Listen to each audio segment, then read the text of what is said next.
Hey everybody, it's Mr. Kramer just checking in with you. I want to talk a little bit about coronavirus and some of the math things we're seeing in the news. I want to try to keep this as quick as I can so that you can keep up with it all.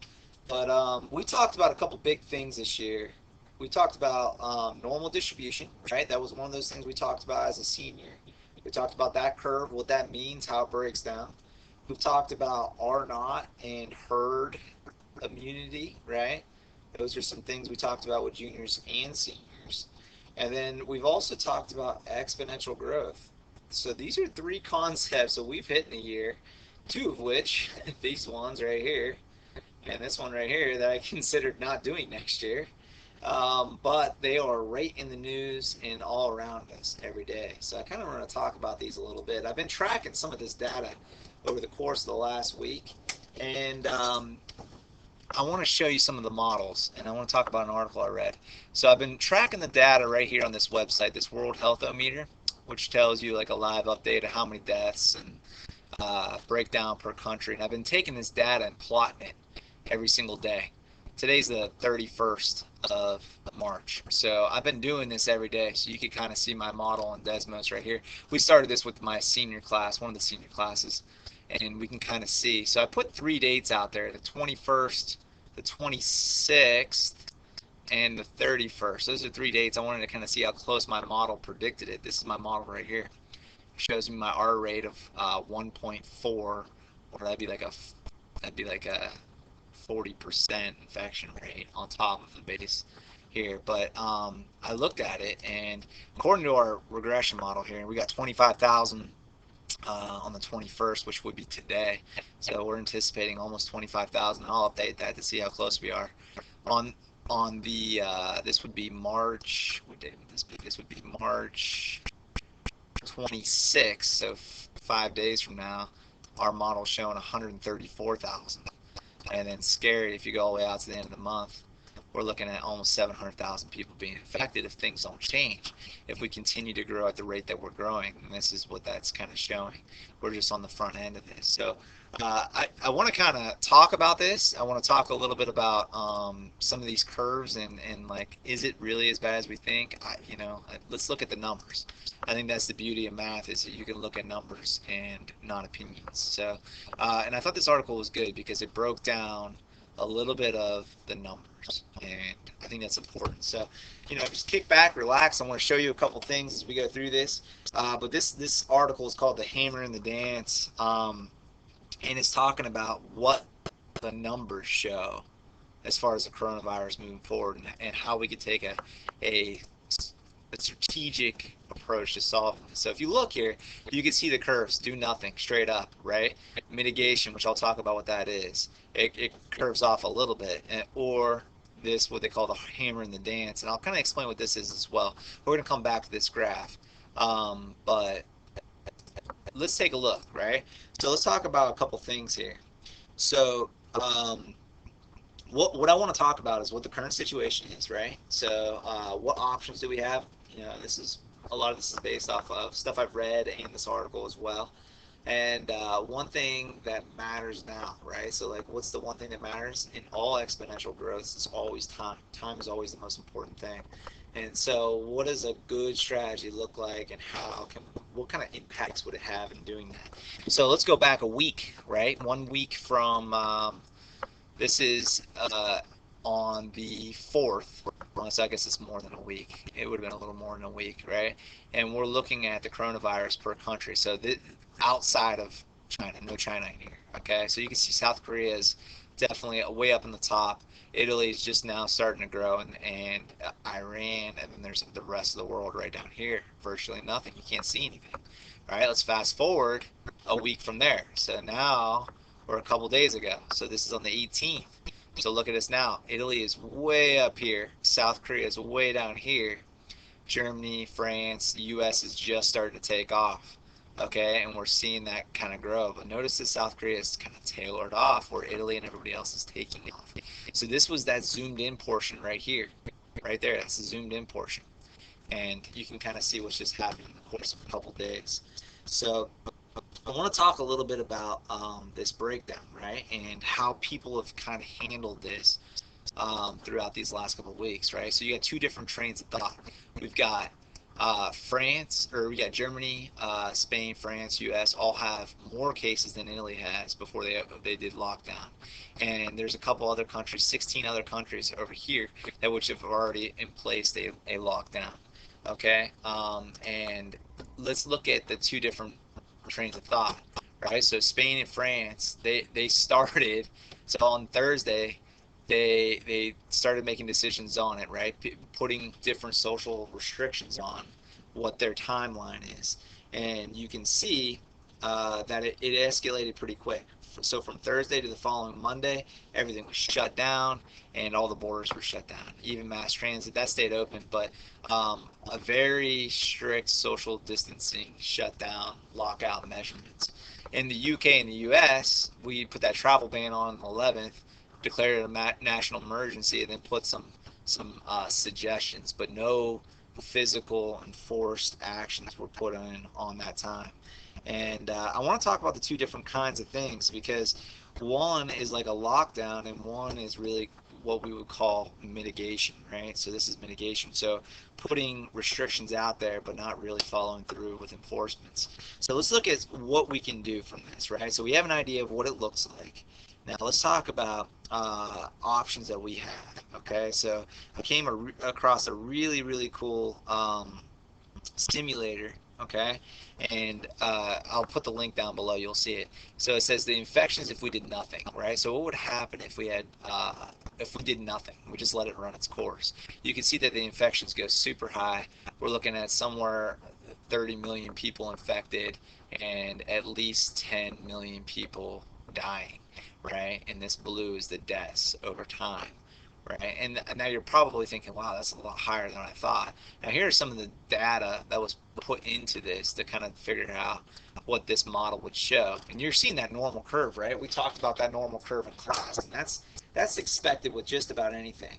We're going to have a normal curve like this where um, it kind of starts, it takes off, and then it slows down because there's less people to infect. But this is going to drop off because your total deaths here, 10,000. That's a lot. So let's come on down a little bit. I want to show you where you can play with those numbers. This website right here, okay, right there.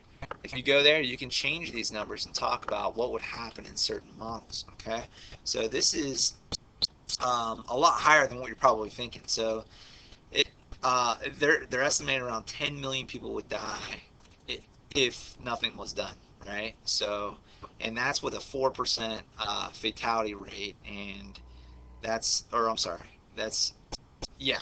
So around 25 times, this is 25 times more than the U.S. deaths were in World War II. So you can see this is kind of a big deal. It's a lot bigger deal than what some people are taking it as. But now you could be thinking that's really high, right? Those are higher numbers than I thought, and that could be true. Now this depends on people getting reported, right? So the death rate versus people getting reported and people not getting reported, right? So there's a lot more people that have it that are being reported of having it. So if the fatality rate were to match about 0.6, which is what some experts put, this puts this still at 500,000 people. That's a lot of people. So what we should really think about is how is this fatality rate kind of controlled. So you've seen this, right? You've seen this. Governor DeWine has been talking about this. So you can see that the hospitalized, these are the most extreme cases, right? And then these are the people that are in ICU or intensive care. So based on their charts here, and this red line, which is kind of scary, is ICU beds. So that's actually double, assuming that our country can double the amount of ICU beds that we have. This is what we can handle. So that red line in comparison to the blue that need it. So how do you really get a good idea of how many people are going to be sick? Well, if 5% of the people are in critical care and you can't care for them, you lose them. That's kind of what happens, right? So if you can only care for 1%, those other 4% die. So I mean that's a good way of looking at it and this is that overwhelming of the hospital system, which is what we've talked about, and that's going to be a big part of this as well. So um, Yeah, and that red line, which seems surprising to me, is not there. That's really what it is. Now let's talk about collateral damage. So collateral damage, according to this article, is that we have somewhere on the upwards, okay, of 4 million people submitted to the ICU every year, okay, and about 500,000 of them die. So that's about 13%. Okay. Now, if the ICU is completely taken up, right? If you think about having a heart attack and it takes an ambulance 50 minutes to get there instead of 8, you know that these deaths are going to go up even more. So there's a lot of collateral damage to this that goes beyond just you know just the deaths from the disease. So experts kind of suggest that even if 50% of those collateral damage end up China, you're adding about another 1.5 million deaths to it as far as collateral damage because hospitals are overrun. So a big part of this is the overrunning of hospitals, and which could be kind of a big deal. It is a big deal. So let's take a look at like other strategies, right? So obviously we're not going to let it just run its course. We can do what they call mitigation. This is what we're trying to do right now, or what we're talking about, flattening the curve. Now Ohio is on the forefront of this. We're on the more extreme ends of this, but the whole country as a whole is not mandating any kind of social distancing. Right, so let's look at the effects of this. Black, don't do anything. This is how high it gets. Green, go ahead and close schools and universities. You can see it's still pretty high. You could go this cream color, isolation from household and quarantine. That's a little bit better, right? Or case isolation. That's a little bit worse, but not as good as that. Or isolation from home, um, completely, like a complete lockdown. You can still see that it has that normal distribution, right? And that red line, that's how many ICU beds we have. So you can see that we're kind of in trouble with the healthcare side of this in comparison to even all of these mitigation strategies, okay, which is trying to flatten the curve. That's what they keep talking about on the thing. So the idea is if you can flatten that curve, you can reduce that route, right? So I know a lot of people are thinking, well, um, if we're going to do some mitigation strategies, right, and what are we going to do? What will happen is over time we'll get herd immunity, like we talked about in class. We talked about herd immunity. But I wanted you to see this chart. This was really interesting. Is how this disease has mutated over the course of the last couple days, last couple months, I should say. The blue strain is what it started out in China, right? So all this in here is from the blue strain, and this right here, blue. Okay, so this is where it started, and then it grew to different portions of the population. But all of these different colors are different mutations of this disease. So as you can see, the disease that's hitting America in red is not, or the mutation of it is not the same as it was in China. It's moved and adapted rather quickly, and the more people it infects, the more it starts to mutate, which makes it harder to solve. Right? It makes it harder to kind of put that in control, and it makes it potentially you could catch it again twice, according to a lot of the research that they're saying. So it's and it has to do something with the RNA versus the DNA on the nature of the disease, but that's more of a science question, I should say. Um, so what's the best way, right, to keep it from mutating and growing, right? So that would be suppression, right? That's what two countries have done this really, really well. China, South Korea. South Korea and China both hit really, really hard, put very strict isolation periods in, and have seen a quick drop off. So this is using the same simulator that I showed you earlier, right? Assuming a heavy dose of isolation lockdown, which is kind of what we're doing in Ohio. Maybe not quite that hard, but if you were to put this in lockdown, what ends up happening? You get about 4,000 deaths, which makes it a lot more manageable. Notice that like the X or the Y-axis here is in thousands and not in tens of millions. Well, that's a lot better. So you still see that same curve, the sharp curve where it takes off. If you start to put isolation strategies in to get it to tailor off, that's the idea. And the reason the deaths are so low is because we're not overwhelming the hospitals. So the fact that these are low right here is because the hospitals are not overrun, and that's kind of a big deal, right? So what do people worry about doing this? So you're thinking, why aren't we just putting this whole country on lockdown? Well, there's a lot of fears to this, right? So the first is that lockdowns could last for months, which might not be acceptable to people in this country. It could, what would it do to the economy? Well, you're seeing the stock market. We've talked about that, and the stock market taking that big hit, that's huge.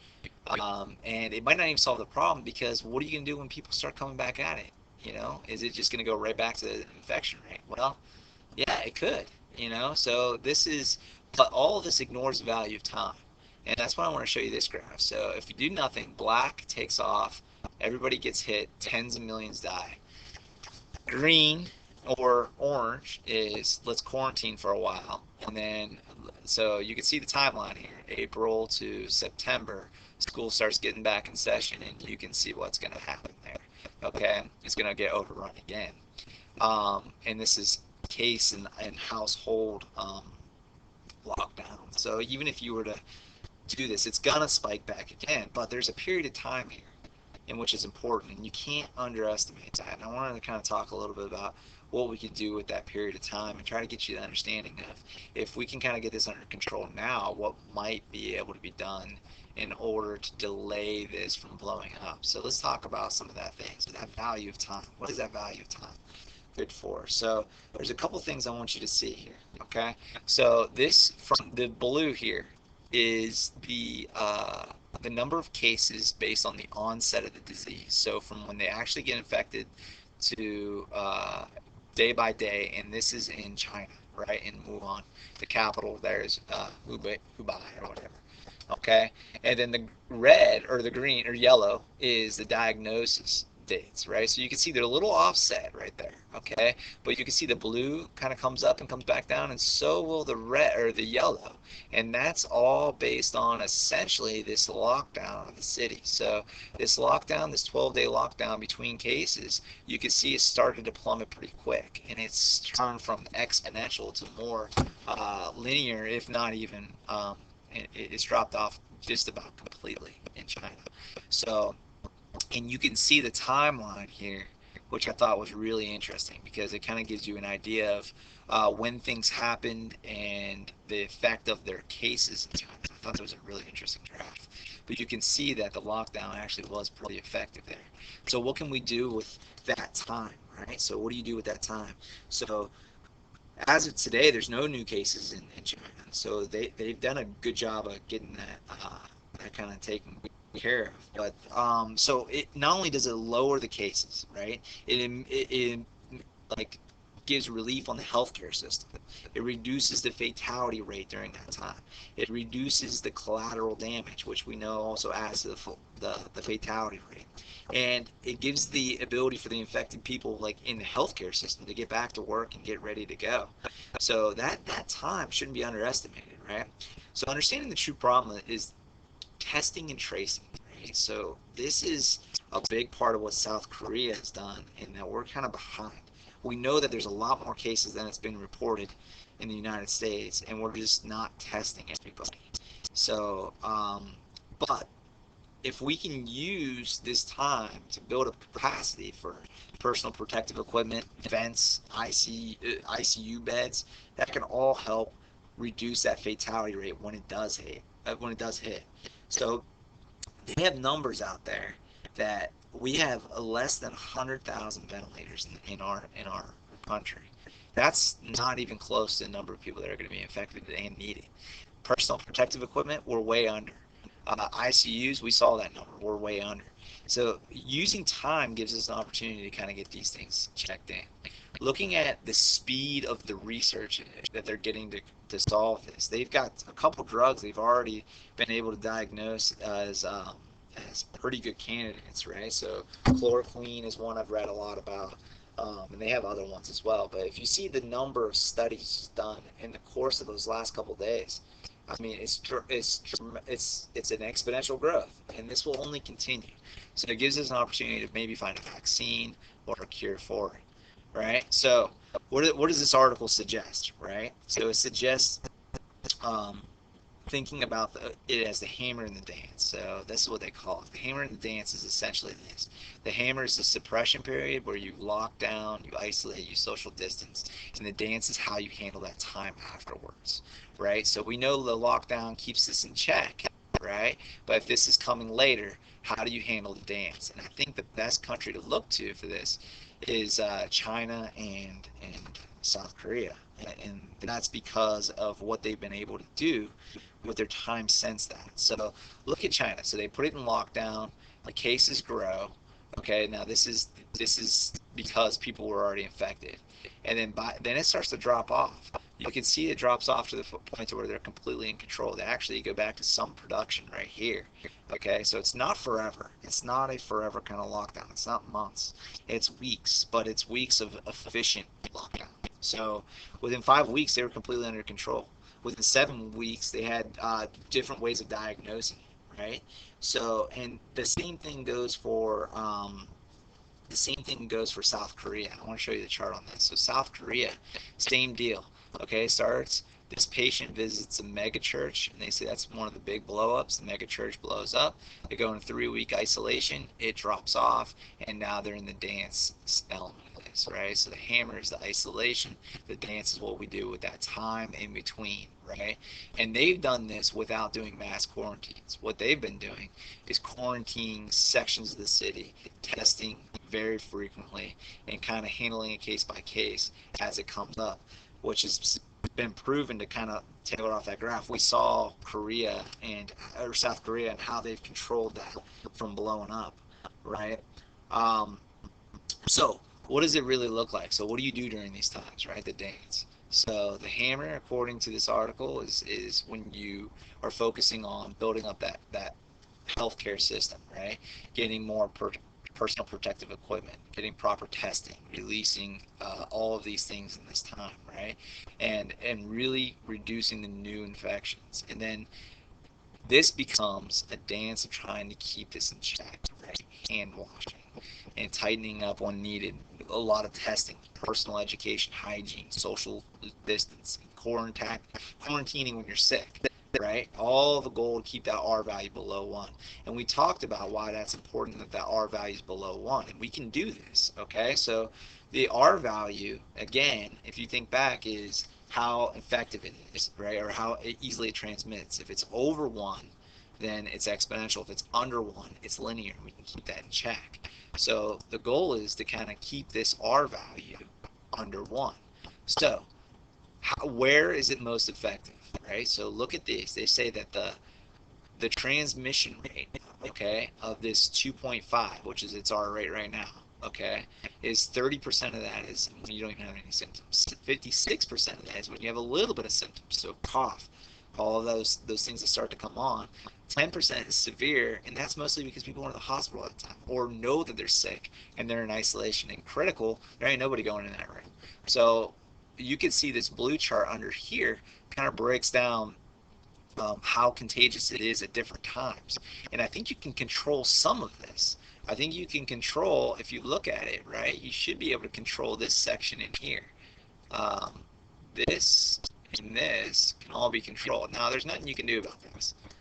All right, you could be sick, giving it to other people and not know. But if you know that you're sick or you're not feeling good, or if you're being hospitalized, protecting yourself, quarantining yourself from other people, that's kind of how you can control a little bit of that. So how else can we? So if people are massively tested, right? Stop at quarantine anything that spreads, right? Locally. This is how South Korea did it, right? Train people to identify their symptoms early, and educate personal distance, mask wearing, washing hands, disinfecting spaces. This can all help this kind of keep it below 1. And this graph right here, right? So this tells you a little bit about this R value. Here's an R value of 1, red dotted line. Now, do you have to have your R value down here at 0.3? No, it's not necessary. If it's under 1, it's linear, which means it's not going to grow out of control. If it's over 1, it's exponential. So these are all things that would keep the R value kind of under where it is, but not under 1.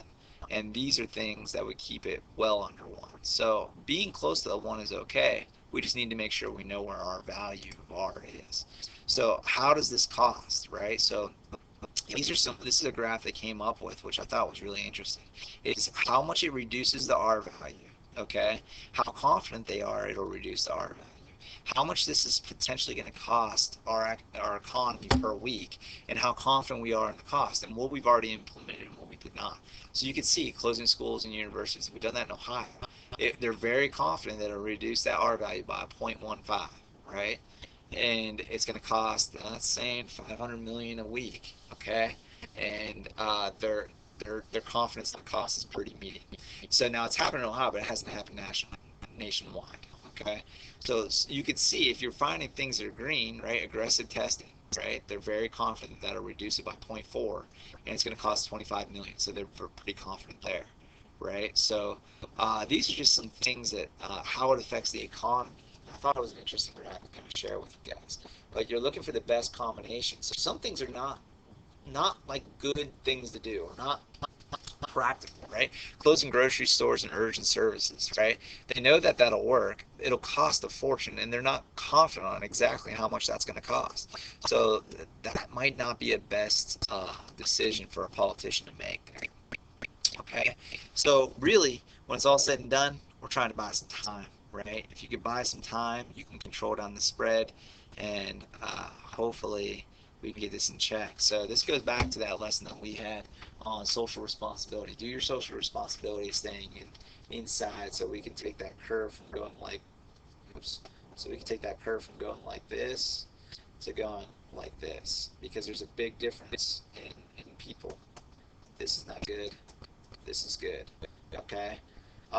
So just make sure you're staying inside, doing your social responsibility of isolating yourself, and consider all just some interesting things. We're going to continue to track this over the next couple of days. I think these next 2 weeks are seriously going to be 2 of the most impactful weeks you probably ever experienced in your life.